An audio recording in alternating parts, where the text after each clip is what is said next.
33岁的杰西卡突然失踪，监控画面显示，她将汽车停在了一家便利店的停车场，随后径直走进了一条小胡同。正是这段看似不起眼的监控录像，为警方提供了关键线索。案发3天后，警方抓获了一名意想不到的凶手。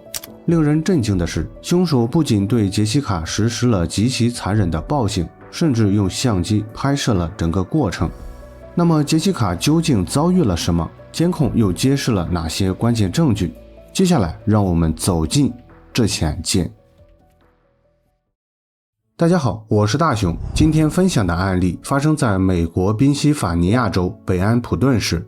该市位于宾州东北部，临近利哈伊河，常住人口约为1万人，隶属于北安普顿县，是该县的行政中心，也是当地经济和文化活动的重要枢纽。故事的主人公名叫杰西卡，出生于1980年，是北安普顿市一家托儿所的老师。他成长在一个相对富裕的重组家庭，母亲丹尼尔是一名全职主妇，继父格雷格在当地从事围栏安装业务。自3岁起，杰西卡便随母亲搬到了继父家。他的童年平稳安逸，生活衣食无忧，与继父格雷格相处得非常融洽。 He was a good stepfather.When Jess needed help with something, he was there for her. 除了陪伴成长的继父，杰西卡的生命中还有一位重要的男人，她的丈夫麦克。麦克比杰西卡年长几岁，是一名建筑工人，早年曾经历过一段失败的婚姻。两人大约从1998年开始同居，到2014年时已经育有3个孩子。这一年他们刚刚举办婚礼，正式结为夫妻。但没想到，短短4个月后，悲剧突然降临。年仅33岁的杰西卡毫无征兆地失踪了。2014年11月21日早上7点左右，杰西卡像往常一样带着最小的儿子来到了托儿所上班。原本这是一个再普通不过的工作日，但在中午12点左右，杰西卡临时接到消息，需要通过传真提交一份保险表单。于是他利用午休时间开车前往了母亲和继父家，准备将所需的文件传真给保险公司。这段路程只有不到7公里，正常情况下来回最多不过半个小时。但直到下午2点，杰西卡仍未回到工作岗位，电话也一直无人接听，这让同事们感到非常担忧。出于安全考虑，托儿所的管理人员立即联系了杰西卡的丈夫麦克。随后麦克又给杰西卡的母亲和继父打了电话，询问杰西卡的去向。但不巧的是，两人当时都不在家。格雷格在中午那段时间一直在外谈生意，并没有见过杰西卡，也无法确定他是否来过家里。而丹尼尔则在几天前就去了佛罗里达州，更不清楚杰西卡的去向。 It was very unusual for Jess not to answer her phone.Because of the kids, she always answered her phone. 眼看时间1分1秒的过去，杰西卡仍然了无音讯。丹尼尔开始意识到情况有些不对劲，于是他立即订了最近的返程机票，并敦促麦克尽快联系当地警方。下午4点左右，警方正式介入调查。首先，他们排查了附近所有医院和停尸房，均未发现与杰西卡特征相符的人员。这表明他的失踪并非因车祸或者意外死亡这类偶发事件，而是很可能涉及某种犯罪行为。接下来，警方利用基站定位技术锁定了杰西卡手机的大致位置。经过数小时的排查，他们最终在一家商场的停车场发现了杰西卡的白色斯巴鲁汽车。这辆车停放的位置距离托儿所只有不到2公里，车内没有明显的犯罪痕迹。主驾驶的座椅位置也与杰西卡的驾驶习惯相符，但是车门并未上锁，钥匙还在点火器上。杰西卡的手机、钱包和随身物品也都留在了车里，这种情况显然不太正常。通过查看停车场的监控，警方确认了杰西卡的停车时间是在下午1点13分。只见他快速将车开进了停车位，然后站在车旁逗留了几秒钟。接着不紧不慢地走向了一条小胡同，胡同的尽头是另一个开放的停车场，但由于该区域没有安装监控设备，警方并不清楚杰西卡随后又去了哪里。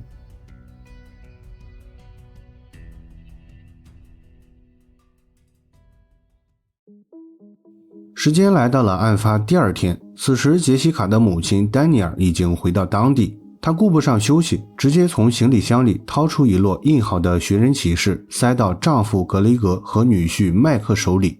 三人一路走一路贴，杰西卡失踪的消息很快传遍了整座城市，并且引起了媒体的关注。Police are investigating a report of a missing woman named Jessica Paget. This is where they found the missing woman's. 或许是受到舆论压力的影响，又或许是出于办案效率的考虑，媒体介入后不久，先前负责调查的市警局便将本案移交给了州警局。州警局的警探更加关注杰西卡是否去过母亲和继父家，因为他曾向同事们说过要去母亲和继父家发送传真，失踪地点可能是在前往的路上，也可能是在返回途中，只有确认了这一点才能展开针对性的调查。于是警方询问了杰西卡的继父格雷格。格雷格表示，杰西卡有他们家的钥匙，随时可以出入家门，但那天中午他并不在家，回家后也没有发现杰西卡来过的迹象。不过由于他们家的传真机前几天出现故障，还没有来得及维修，所以也不能排除杰西卡曾来过家里，只是因为传真机无法使用，后来又去了其他地方。总的来说，格雷格并没有把话说死，他认为杰西卡可能来过家里，也有可能没有来过。至于究竟是哪种情况，还需要警方进一步调查。由于没有获得有价值的线索，随后警方又向格雷格询问了杰西卡与麦克的关系，没想到格雷格给出了相当负面的评价。他称杰西卡存在性格缺陷，从年轻时就容易被不靠谱的男人吸引，而麦克正是这类人的典型代表，能力极差，脾气暴躁，难以真正承担起丈夫的责任。 He said that Jessica was a loser magnet and that he didn't like Micah. He didn't look up to Micah. He just had a very negative attitude towards Micah. 事后警方询问了麦克，但他同样没有提供太多线索，只是简单重复了报警时的说法，表达了对杰西卡失踪的担忧。由于警方尚未弄清具体情况，所以并未在麦克身上浪费过多时间。接下来的调查重点仍然是杰西卡离开托儿所后的去向。2014年11月13日，案发3天后，警方沿着杰西卡可能的行车线路进行了实地勘查。他们调取了沿途所有监控录像，最终在一家加油站的监控画面中发现了杰西卡的汽车。这家加油站位于一条主干道的岔路口，距离杰西卡母亲和继父家大约不到4公里。监控画面显示，杰西卡的汽车在中午12点56分由北向南以正常车速经过了加油站左侧的道路。15分钟后，车辆再次出现，车速明显加快，从道路左侧驶入加油站，绕到了道路右侧。这是一种典型的超近路行为，目的是为了规避左侧道路前方的红灯，从而缩短通行时间。乍一看，杰西卡来回的车速不同，似乎并没有问题，毕竟她还要上班，返回时加快车速超近路也是有可能的事情。但是警方并不这样认为，按照他们的说法，杰西卡具有良好的驾驶习惯，不太可能为了规避红灯刻意绕路。更关键的是，车辆绕行至右侧道路后并未驶向托儿所，而是直接开进了一家便利店的停车场，也就是最初发现杰西卡汽车的地方。所以警方非常怀疑当时驾驶汽车的人可能并不是杰西卡。为了验证这一点，警方再次查看了停车场的监控，借助更高清的显示设备，他们很快发现了此前调查人员没有注意到的细节。首先，驾驶员在下车后有一个弯腰调整座椅的动作，这表明警方发现汽车时座椅位置已被人为调整，并非杰西卡平时驾驶时的设定。其次，警方以杰西卡的汽车作为参照物，推算出驾驶员的身高至少在1.80米以上，这与身高1.63米的杰西卡形成了鲜明对比。显然，驾驶汽车的人并不是他本人，而是一个身材高大的男性。首先引起怀疑的自然是杰西卡的丈夫麦克，因为麦克的身高与驾驶员非常相似，而且格雷格也曾发表过针对麦克的负面评价。但事实证明，麦克并不是汽车驾驶员，他在案发那段时间一直在工地工作，至少5名同事为他做了不在场证明。接下来，警方再次播放了监控录像，想要确认是否存在遗漏的地方。结果他们反复观看了几十遍男子下车离开的画面，却始终未能发现新的线索。正当警方准备放弃时，监控录像自动继续播放，画面来到了2分钟以后。紧接着，一辆加装货箱盖的白色皮卡车便从男子消失的胡同里开了出来。这辆皮卡车警方并不陌生，正是杰西卡继父格雷格的座驾。On the surveillance video, you can see a black stripe along the bottom of the vehicle. There were several investigators around watching the video, and somebody pointed out that, holy cow, that's Graf's truck.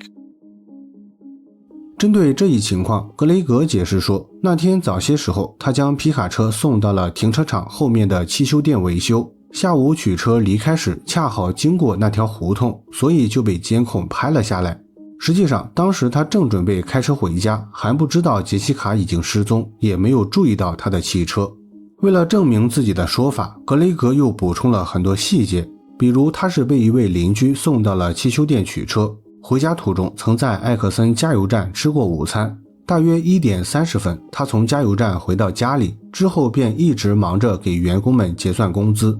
从下午1点半到3点之间，至少7位员工来过他的家里领取工资，这些人都可以作证，那段时间他独自在家，家里也没有任何异常情况。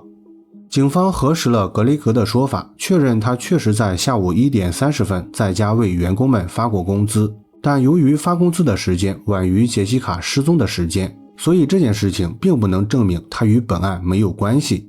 此外，格雷格自称曾在回家途中去过艾克森加油站用餐，但他并不知道这家加油站其实就是警方调取监控录像的加油站。通过监控画面可以看到，格雷格驾驶的皮卡车并未在加油站停留，而是直接驶向了回家的方向，所以他关于用餐的说法并不属实。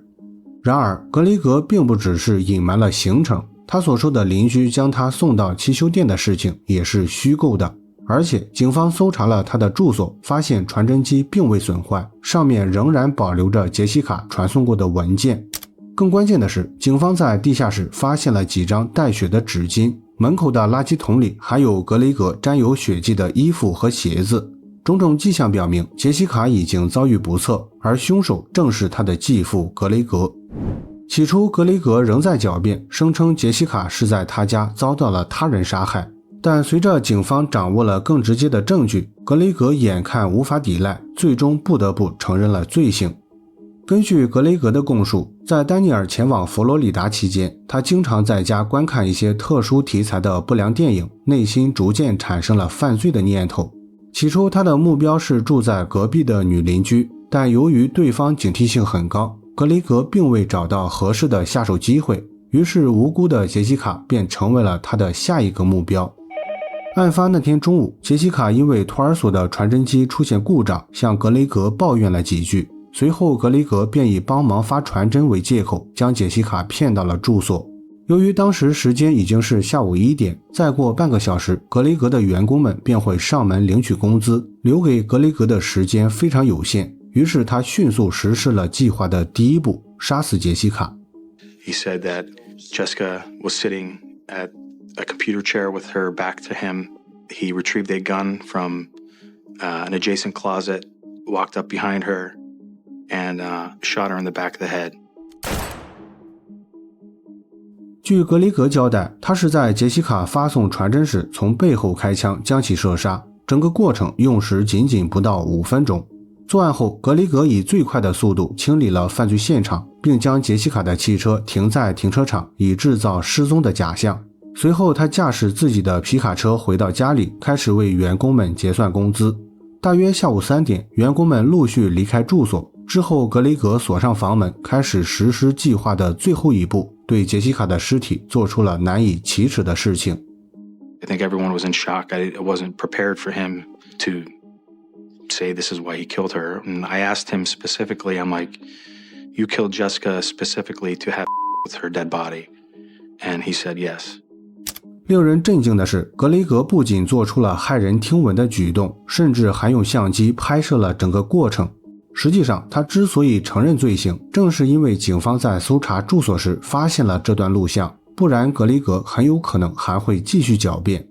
事后警方根据格雷格提供的地址找到了杰西卡的尸体，尸检结果显示杰西卡死于头部中枪，伤势与格雷格的描述完全一致。2015年11月，案发1年后，本案开庭审理。尽管格雷格已经承认罪行，但基于司法程序的严谨性，法官仍然在庭审中播放了他拍摄的关键录像证据。录像中的场景让陪审团成员震惊不已，短短6分钟后，他们便迅速达成了一致裁决。最终，格雷格因谋杀罪和虐待罪被判处终身监禁，不得假释。I was in shock for a while. Once I got home, I just sat in a chair in the corner. And I had to work through a lot of things in my head before I'd get out of that corner. But I knew it was a place I couldn't stay. I miss her every single day. Every minute, pretty much, of every day.